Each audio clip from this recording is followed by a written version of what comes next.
Hello and welcome everyone. This is Nitesh Mishra from Federation of Indian Export Organizations, popularly known as FIO, India's apex trade promotion organization. And you are listening to the Voice of Exports, India's first exclusive podcast for EXIM community. On this podcast, we bring top performers from the sector who not only inspire but also reinvigorate among you to become one of them. Welcome to another episode of Voice of Exports, India's first audio podcast on exports, started by FIO for its member exporters. Today we have in our program Mr. Amit Goel, who is the founder and managing director of Knam Group. The Knam Group deals in agri products, especially into rice and paper products like finished paper, stock lots, and recovered fiber. Welcome, Mr. Goel, to this program. Thank you, Nitesh. It is a pleasure to be here with you. Starting the program, the very first thing which I'd like to know from your side is that tell us about your company and how it all started and into what all products you deal into. Got it. So NEM Group was started in 2010. And our very first business, we started with paper trading, global paper trading. So we are the company which is, we call ourselves a very beauty trading company. We called ourselves rather, I would say, because now we are also into manufacturing of multiple different products through different domains. So when I started in 2010, so we started with recovered fibers because in back of the mind, there was always something related to environment, how I can contribute to this ecosystem in more feasible way, sustainability. So we have been working. So if you see my tagline of our company, we call it We Think Green. And that stands from very first day, that is into a DNA of NEM Group.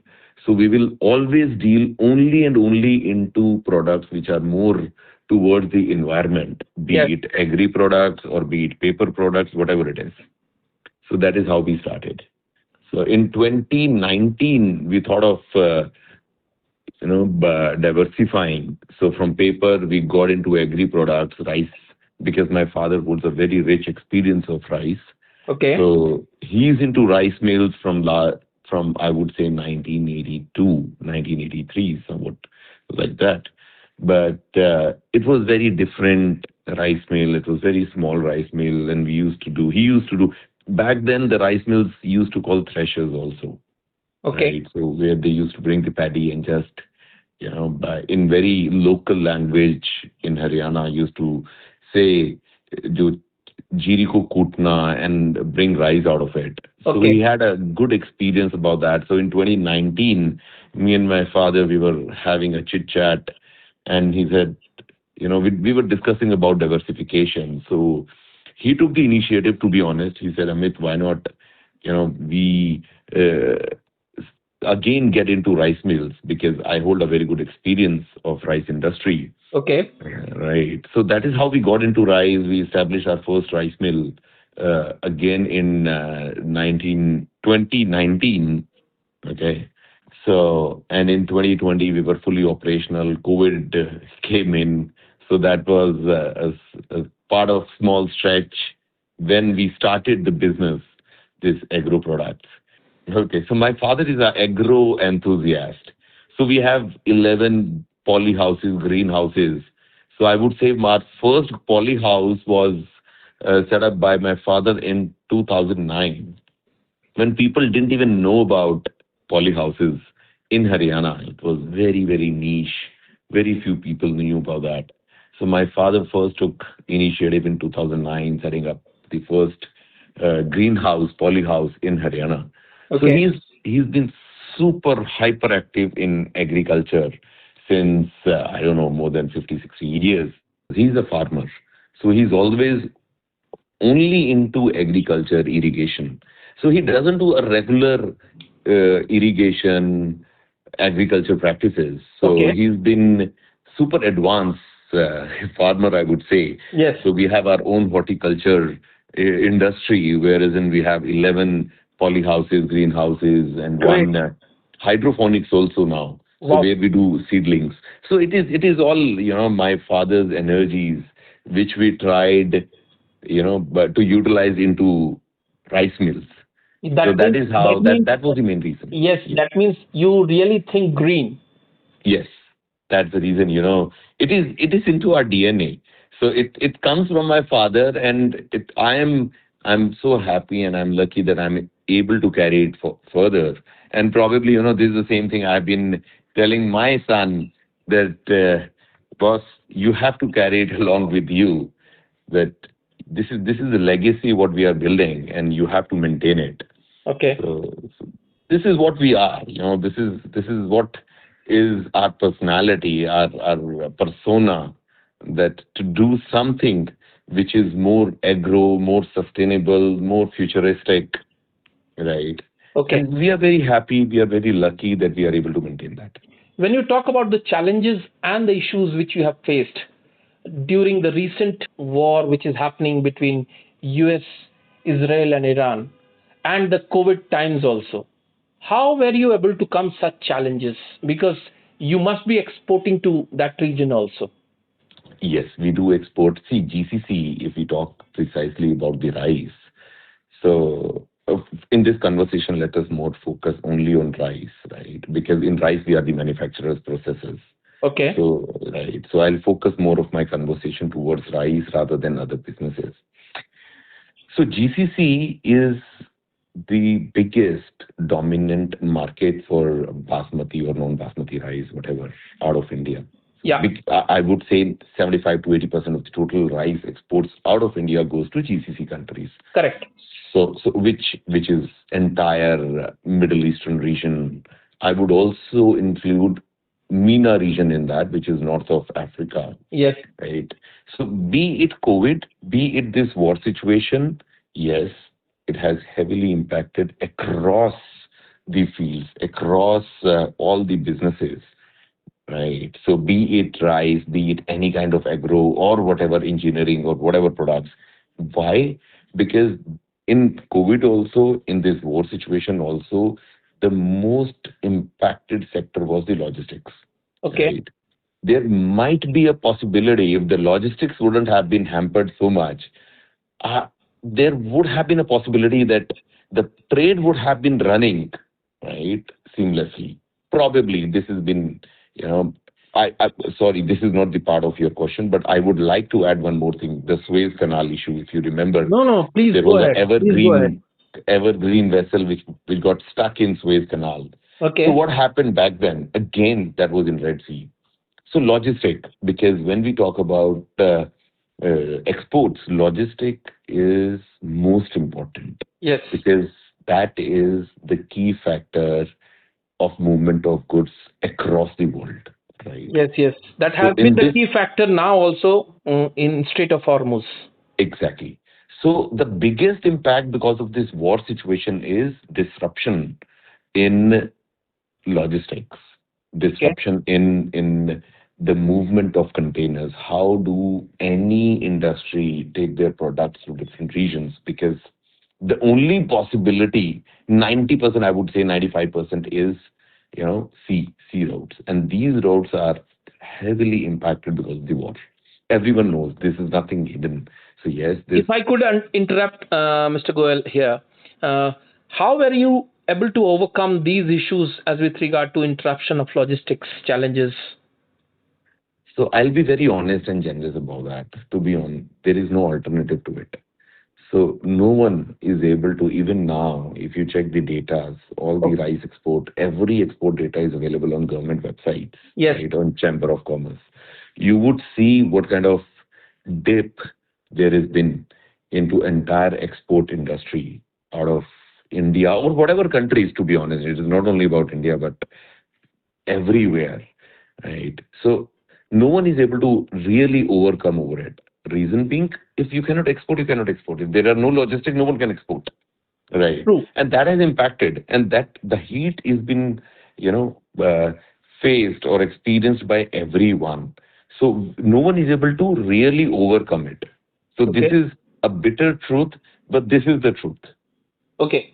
When you talk about companies similar to you and Mhm. the current global trends of tariff war, has it Mhm. impacted your sector in some way or the other?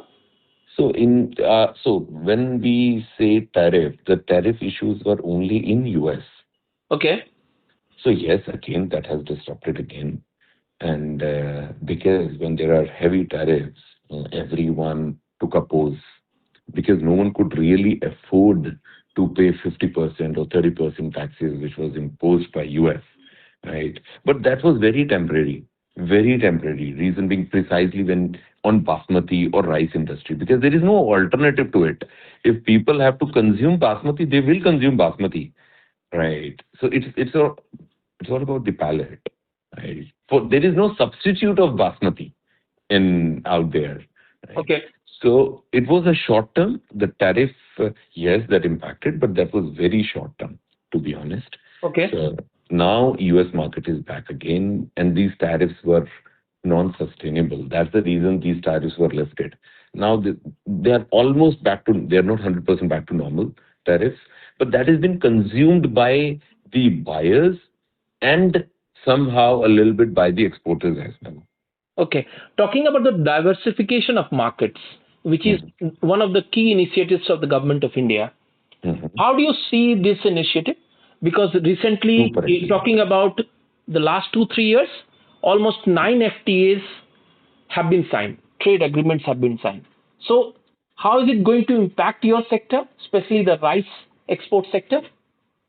It, so this is something which is very exciting. All these FTAs, because when there is a FTA with any of the country, that invites or take the initiative or encourages exporters and importers as well, because they are paying for actual product, right? They are not paying on duties, they are not paying surcharges, they are not paying extra amount, right?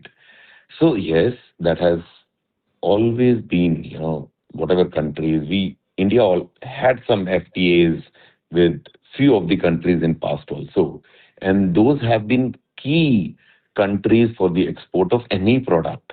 When we talk about rice, yes.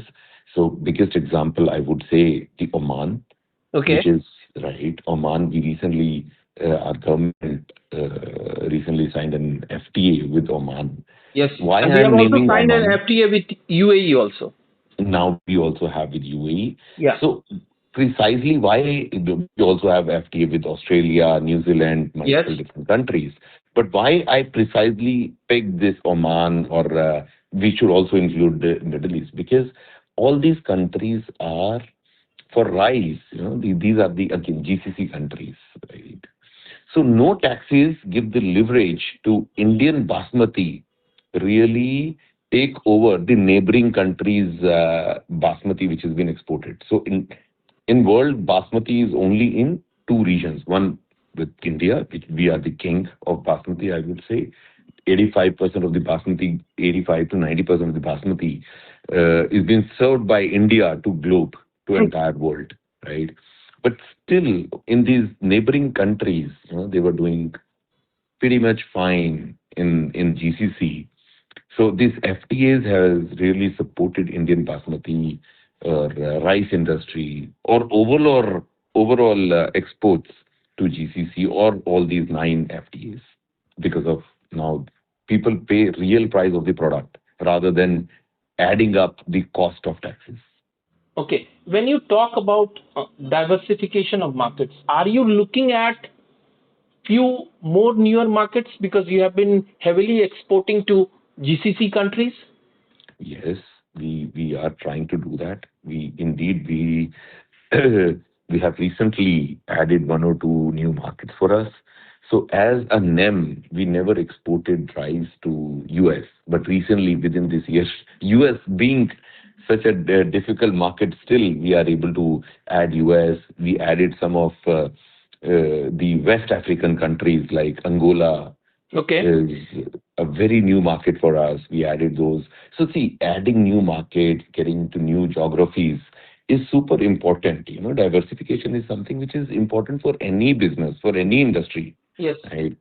So be it my competitors, be it myself, Yes. it is very important to diversify, to add on new markets. Yeah, you just now talked about Africa. How do you see African market for your product? So if I talk about Nem foods precisely, so Africa, east of Africa, we first of all at Nem foods we only do basmati. We don't do non-basmati at all. Okay. Right. So and east of Africa is more of non-basmati, IR64 and different products in Okay. rice. Okay. Right. So that market is not for us, to be honest. It's a very small market for basmati in east of Africa. Okay. But yes, in MENA region, that is very, very good basmati market. So Okay. in MENA region, I would include most important for everyone is Egypt, Jordan, right? And then we have Tunisia, Morocco, Algeria, Okay. right? All these markets are super important. And these are good markets for basmati. They are more, the basmati is increasing in all these regions. And I'm sure, we are also trying our best. A lot of people I know, my competitors, everyone is pushing for these markets, which is good. When Which you is talk good. about competition, you just now said that. Which are the countries which are in competition with Indian rice in outside market? So basmati, there is only one country, right, other than India, which has even have the basmati. Basmati comes only from India and Pakistan. That's it. Okay. No one else. Okay. So how competitive they are in terms of business? See, to be honest, it all again. So there are the logistic issues everywhere in the world. So Okay. Pakistan has small advantage over Afghanistan markets or GCC markets because they share some borders, Okay. right? So logistics, when we, only the logistic part, because the logistics, they might be little more competitive. But when we talk about the quality, Indian basmati, Indian Haryana Punjab basmati, no one can beat. Okay. No one. So see, when for in the competition, quality advantage India will always have. But for logistics, maybe they are able to do some business. But anyway, still 85% of the basmati is exported out of India, which Okay. in itself is enough. Okay. Talking about FIO services, I would not like to miss that question from your side. How were you introduced to FIO services and what made you seek us out? Okay, very interesting. First of all, I'm very thankful to FIO. And how I got in touch with FIO is we are member of multiple, you know, chambers like in SOCHAM, FICCI. So I remember, FIO was introduced by, I think, SOCHAM or someone. Okay. Right. And we did one or two events with FIO where FIO took us for B2B meetings along with the, it was organized by FIO in Middle East. Now we are also going to Australia. We already booked our slot.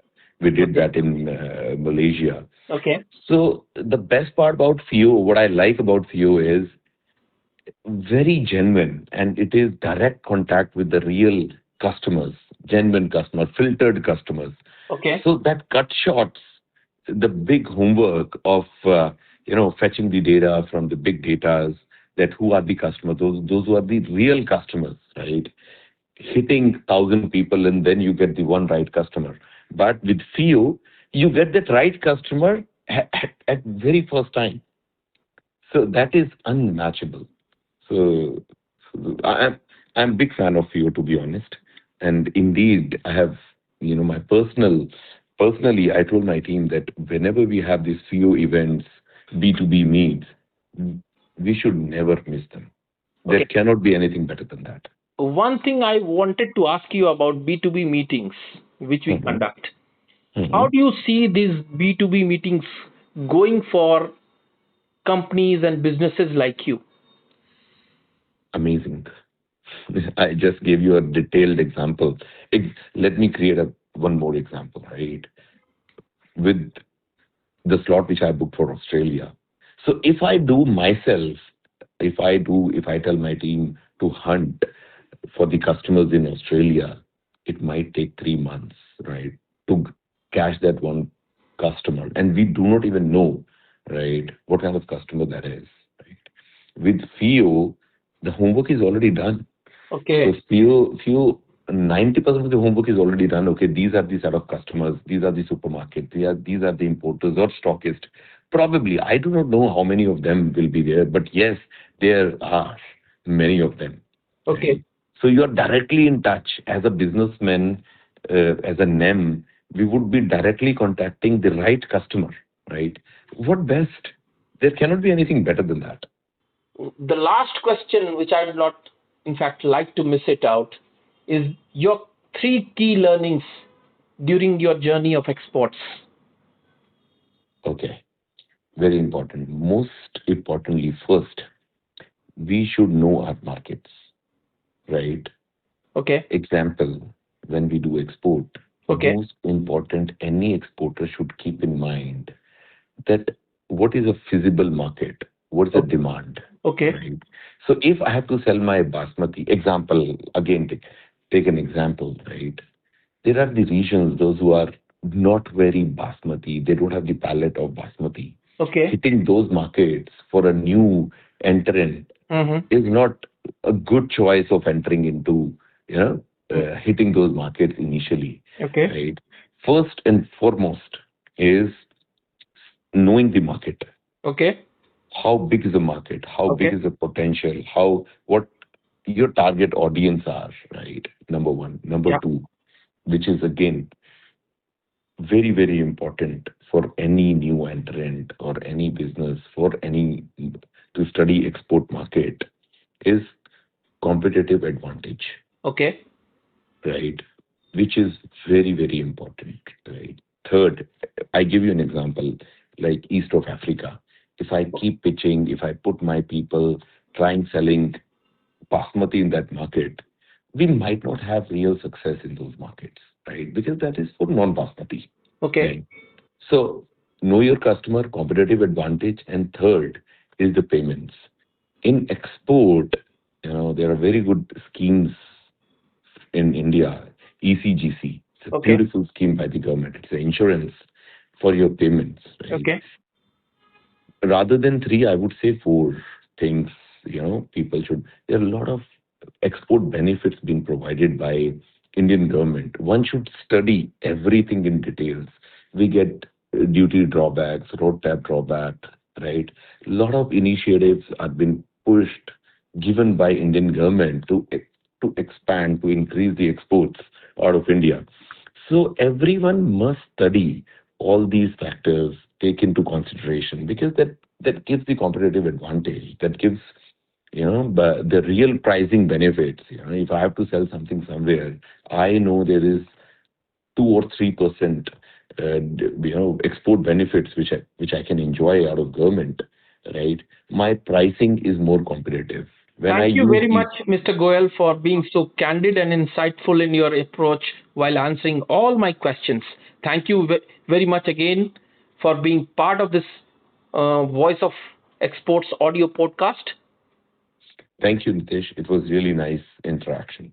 Voice of Exports podcast by FIO aims to provide important information and views on foreign trade, especially on exports, which will help both Indian exporters and importers. Any statements made by an exporter, importer, or an importing company in this podcast as guests reflect the views and opinions of that individual or the company. This podcast does not constitute an endorsement by the FIO of the individual or the company, his or her or its employer or affiliated entity, the specific information or views provided, resources mentioned, or products or services endorsed or offered by that individual or the company, his or her or its employer or affiliated entity. FIO assumes no responsibility for the accuracy, completeness, or timelines of the information provided by the guest or the company in this podcast, or for the decisions made and reliance on any information provided by the guest or the company in this podcast. We thank you for listening to this episode of Voice of Exports podcast service brought to you by the FIO. For more information on how you can start exporting, please visit our website www.fio.org.